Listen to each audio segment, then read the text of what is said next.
What's up, guys? This is Jason for Soulfire, and today in this video I want to talk about how you can use some physical habits to begin to impact all those negative habits of sexual sin and sexual addiction that come into your life. When we have some bad habits, say it's pornography addiction, thought life issues, fantasy, acting out with another person, it's very easy to focus on those specific behaviors and think, I've got to just stop doing these behaviors in order to get to a place of wholeness and freedom. But there are also some other things that we can focus on that will impact those seemingly unrelated areas. And in this video, I want to talk about how taking care of your body in 3 areas, eating well, sleeping well, and exercise, can prove to be a game changer in getting you to the place where you're walking in sexual integrity. Well, this is Jason for Soulfire. Here on this channel, we want to bring gospel hope for a porn-filled world, and I'd love to hear what your thoughts are on this video. How are you doing in the area of eating well, sleeping well, or exercise, and have you seen those 3 things be positive benefits in your life? Let's start with having a healthy diet. Well, sexual addiction specialist Ted Roberts says if you eat junk food, you will have a junky brain. In other words, what we eat impacts how our brain is able to function and whether we're going to have good and healthy thoughts. What are some things that are associated with poor diet?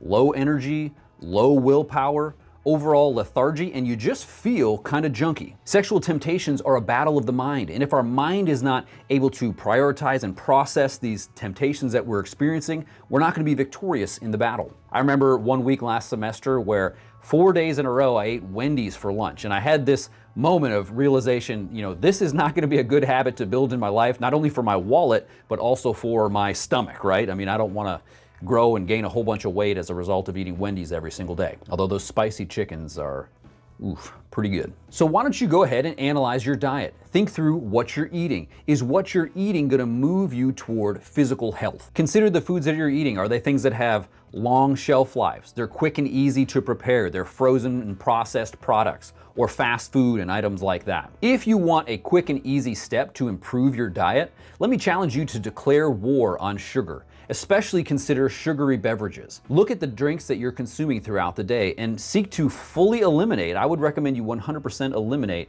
drinks that contain sugar in them. And then check out the added sugar that's in the other food products that you're eating. Next, let's talk about the issue of sleep. Well, the research is in, and it has been in for a number of years. We cannot fight our body's natural need for sleep. Most of us need 8 hours of sleep a night, or at the minimum, I would say 7 would be okay. So what are some realities if you have a lack of adequate sleep? Well, according to WebMD, a lack of sleep impairs brain attention, alertness, concentration, reasoning, problem solving.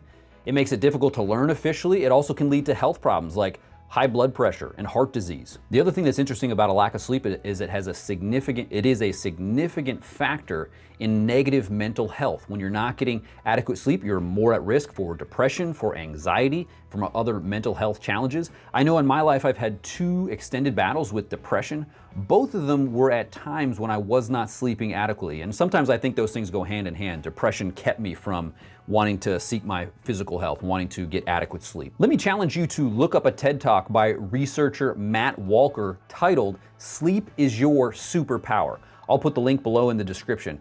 So what are some things that you can do to prioritize your sleep life? Let me challenge you to set an alarm on your phone, and that to be the time when you turn off all electronics and you really begin to unwind so you can prepare to get to bed. Do things at night that will help you to sleep.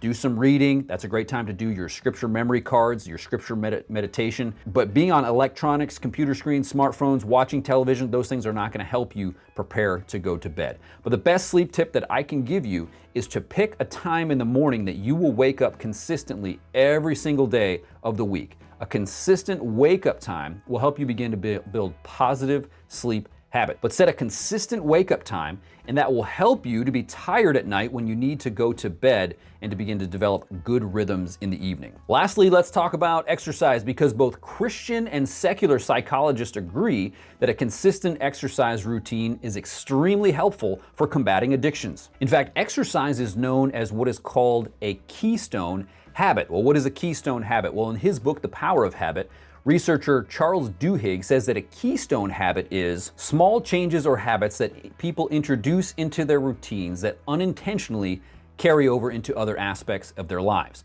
In other words, exercise is the type of habit that begins to improve other seemingly unrelated areas of your life. Well, why is that? Well, first of all, exercise is energy positive. So if you go for a run in the morning, you're gonna have more energy in the afternoon than if you didn't go for a run in the morning. It improves mood and it actually gives you a dopamine rush. We call that the runner's high. So if you exercise, you're giving a positive flow of dopamine in your mind. Well, you know what else causes a dopamine rush? Pornography use.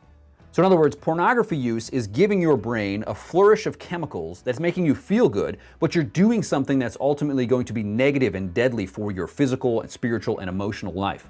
Running, on the other hand, and exercise in general, is going to give you a positive dopamine rush. It's going to give your brain those positive chemicals, and it becomes in that way a positive addiction that you can have. Let me challenge you to build exercise into your schedule. I would say 3 to 5 times a week you should be able to exercise. In fact, if you're actively struggling with what you would say isn't a sexual addiction, I would recommend you exercise 5 or 6 days a week, because you need to build these positive habits that will begin to have positive discipline building outcomes in other arenas of your life. Let me challenge you to look up another TED Talk. I'll link it in the description. It's called The Brain-Changing Benefits of Exercise by Wendy Suzuki. So why do these 3 things, eating well, sleeping well, and exercise, prove to be a game changer for our sexual habits and our sexual health and wholeness?